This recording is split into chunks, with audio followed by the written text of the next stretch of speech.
तीन घराण्यांना कोकण आंदण। एकाच कुटुंबात आमदार, खासदार आणि मंत्रिपद। कोकणातही घराणेशाहीचा दबदबा। घराणेशाही राज्यात नवी नाही आणि याला आता कोकणही अपवाद राहिलेला नाही।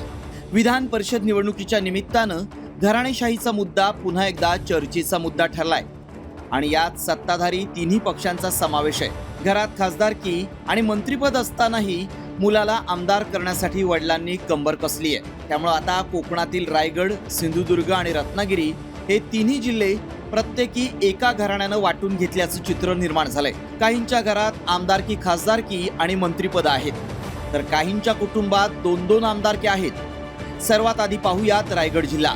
रायगड जिल्ह्याचं राजकारण नेहमीच राष्ट्रवादीच्या तटकरे कुटुंबियांभोवती फिरत राहिले।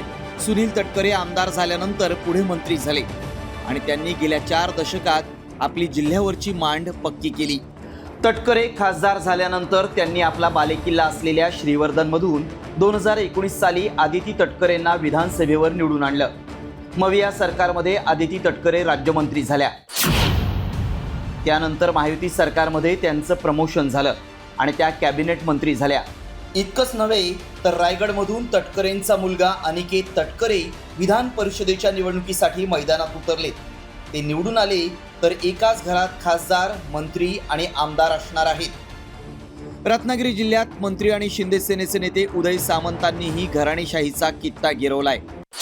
2 पक्षांचा प्रवास केलेले उदय सामंत 2 दशकांपासून रत्नागिरीचे आमदार आहेत। गेल्या विधानसभा निवडणुकीत त्यांनी आपला भाऊ किरण सामंत यांना राजापूरमधून उमेदवारी मिळवून दिली आणि तेही आमदार झाले। आता एकाच घरात एक भाऊ मंत्री तर दुसरा आमदार आहे। याला सिंधुदुर्ग जिल्हाही अपवाद नाही। मुळात सिंधुदुर्गमध्येच कोकणातील घराणेशाहीची मुहूर्तमेढ रोवली गेली।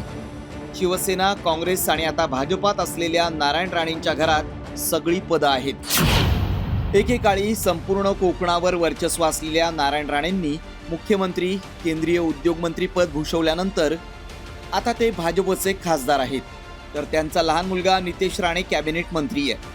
माजी खासदार असलेला मोठा मुलगा निलेश राणेंनी पुनर्वसनासाठी थेट पक्ष बदलला आणि ते शिंदे सेनेचे आमदार झाले।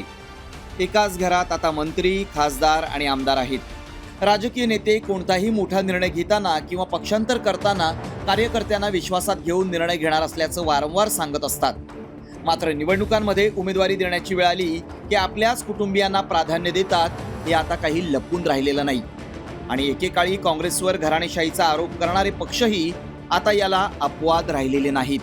ब्युरो रिपोर्ट, साम टीव्ही न्यूज।